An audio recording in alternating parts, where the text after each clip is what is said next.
90 का दशक बिहार में अपराध का ऐसा बोलबाला था कि लोगों को सड़कों पर बाहर निकलते हुए डर लगता था।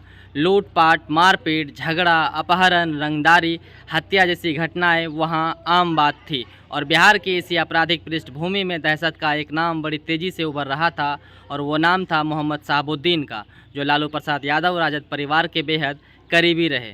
मोहम्मद शहाबुद्दीन के नाम का एक वक्त पर बिहार में ऐसा खौफ था कि आम जनता को तो छोड़िए, बड़े बड़े नेता, पुलिस अधिकारी सब उनसे खौफ खाते थे।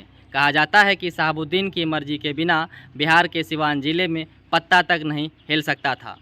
आगे ये भी कहा जाता है कि कॉलेज के दिनों से ही शहाबुद्दीन का नाम अपराध की दुनिया से जुड़ने लगा और 1986 में जब वो 19 साल के थे तो उनके ऊपर पहला आपराधिक मामला दर्ज हुआ। इसके बाद वो एक के बाद एक खौफनाक वारदातों को अंजाम देते रहे। कई मामले शहाबुद्दीन पर दर्ज होने लगे, यहाँ तक कि उन्हें हिस्ट्री शीटर भी घोषित कर दिया गया।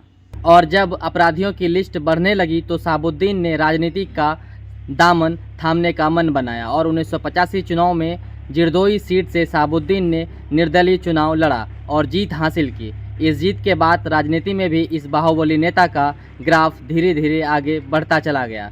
सिवान का ये साहब धीरे धीरे पूरे बिहार में फेमस होने लगा और ऐसा बताया जाता है कि लालू यादव को अपना दबदबा बनाने के लिए एक दबंग आदमी की ज़रूरत थी और शहाबुद्दीन को एक बड़ी पार्टी का प्लेटफॉर्म चाहिए था। बस यहीं से अपराध में एक नए युग की शुरुआत हुई और 1991 लोकसभा चुनाव में जनता दल को बड़ी जीत मिली। इन लोकसभा चुनाव में शहाबुद्दीन ने अपने बाहुबल से तो लालू यादव का साथ दिया ही, साथ ही मुस्लिम वोटर्स को इकट्ठा करने में भी अहम भूमिका निभाई। और फिर जहां एक तरफ बिहार में जनता दल की सरकार बन चुकी थी, वहीं दूसरी ओर सिवान में शहाबुद्दीन साहब पैरेलल की सरकार चलाती थी। लोगों के लड़ाई झगड़े निपटाने हो या फिर घरेलू विवाद, ज़मीन का बंटवारा करना हो या उनसे जुड़ा कोई विवाद, सिवान में पुलिस या प्रशासन का कोई रोल नहीं था, वहाँ सिर्फ शहाबुद्दीन का चलता था। फिर इसी तरह अपराध और राजनीति की दुनिया में शहाबुद्दीन का कदम आगे बढ़ता गया और फिर 1995 में जनता दल की सीट पर विधानसभा चुनाव लड़ा और जीत हासिल की और फिर इसके तुरंत बाद 1996 में शहाबुद्दीन को लोकसभा का टिकट दे दिया गया और पहली बार सिवान का साहब संसद तक पहुंचा। 1997 में राजद बनी और लालू यादव की सरकार आई तो शहाबुद्दीन का कद धीरे धीरे और आगे बढ़ गया और साथ ही बढ़ गई गुंडागिर्दी। 1999 में बिहार के वामपंथी नेता छोटे शुक्ला का अपहरण होता है और फिर हत्या हो जाती है। इस अपहरण और हत्या का आरोप शहाबुद्दीन पर लगता है, लेकिन पुलिस उनके गिरेबान पर हाथ डालने की हिम्मत तक नहीं करती। हालांकि बाद में इस मामले में शहाबुद्दीन को उम्र कैद की सज़ा सुनाई गई थी और वो लंबे समय तक जेल में बंद रहे थे। और 2004 लोकसभा चुनाव के कुछ महीने पहले कोर्ट के ऑर्डर के बाद शहाबुद्दीन को गिरफ्तार किया गया था। उन्हें सिवान जेल में रखा गया था। कुछ दिनों बाद ही शहाबुद्दीन मेडिकल के नाम पर खुद को अस्पताल में शिफ्ट करवा लिया और वहीं से चुनाव लड़ा। उनके बारे में ऐसा कहा जाता है कि अस्पताल में एक पूरा वार्ड शहाबुद्दीन को दिया गया था और यहीं से अपने नेताओं से मिलते थे, चुनाव की रणनीति बनाते थे। वार्ड में कड़ी सुरक्षा व्यवस्था थी, चप्पे चप्पे पर पुलिस तैनात रहती थी। ऐसा लगता था कि अस्पताल नहीं शहाबुद्दीन का ऑफिस हो।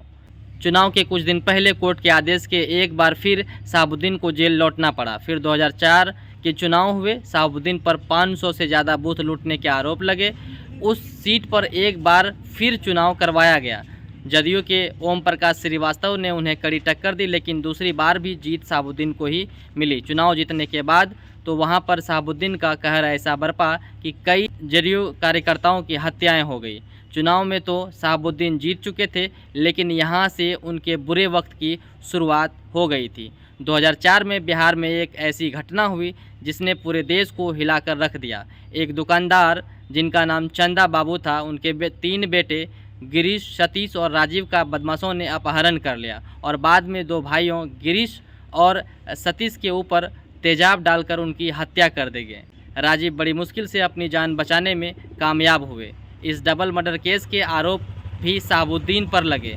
ये केस सालों तक चलता रहा। 2015 में इस डबल मर्डर केस के चश्मदीद राजीव की भी गोली मारकर हत्या कर दी गई। शहाबुद्दीन पर एक के बाद एक मामलों पर सजा सुनाई जा रही थी। इसी दौरान एक बार पुलिस शहाबुद्दीन के पुश्तैनी घर पे छापेमारी करने पहुंची तो उनके घर में बड़ी संख्या में हथियारों का जखीरा बरामद हुआ। इस घटना ने पूरे देश में सनसनी मचा दी। सिवान के डॉन का आतंक की चर्चा अब पूरे देश में थी। 2005 में शहाबुद्दीन दिल्ली संसद सत्र में हिस्सा लेने आए हुए थे। बिहार पुलिस ने उन्हें दिल्ली से ही गिरफ्तार कर लिया। हत्या, अपहरण, बमबारी, अवैध हथियार रखने और जबरन वसूली करने जैसे कई मामले शहाबुद्दीन पर दर्ज हो चुके थे। शुक्ला हत्याकांड में कोर्ट ने शहाबुद्दीन को उम्र कैद की सज़ा सुना दी थी और फिर 2009 में कोर्ट ने इस बाहुबली नेता के चुनाव लड़ने पर भी रोक लगा दी, जिसके बाद शहाबुद्दीन ने अपनी पत्नी हिना साहब को चुनाव लड़वाया, लेकिन हिना को इस चुनाव में हार का सामना करना पड़ा। 2014 में भी उन्होंने चुनाव लड़ा, लेकिन दूसरी बार भी वो नहीं जीत पाई। इसी बीच डबल मर्डर केस में सुप्रीम कोर्ट ने शहाबुद्दीन की उम्र कैद की सज़ा को बरकरार रखा।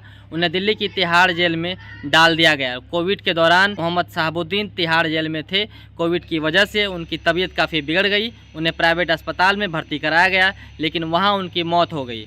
बिहार का ये खतरनाक बाहुबली जो किसी से न हारने का दम भरता था, मौत के सामने हार चुका था। माना जाता है कि बिहार में शहाबुद्दीन जैसा बड़ा डॉन कोई दूसरा नहीं हुआ, और ऐसा ये भी माना जाता है कि सिवान में कुछ लोगों के लिए शहाबुद्दीन मसीहा भी था। आसाम और डुआर्स की ब्लेंड जुबी टी जो बनी है यहाँ के बागानों की खास चुनिंदा पत्तियों से। कई परीक्षण के बाद जुबी टी को आप तक पहुँचाया जाता है ताकि आपको मिले दमदार स्वाद और बेहतरीन स्वास्थ्य।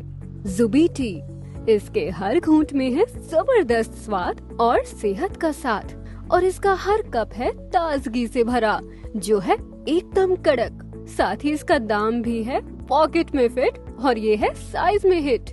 जुबी टी की टीम चाय पत्ती को बारीकी से टेस्ट करती है, फिर आप तक आपकी पसंदीदा चाय आपके स्वाद अनुसार पहुंचाती है। जुबी चाय, तो आलस की बला को करो दूर। जुबी चाय पीकर ताजगी पाओ भरपूर। देर ना करे, 9431638008 पर कॉल करके ऑर्डर करें।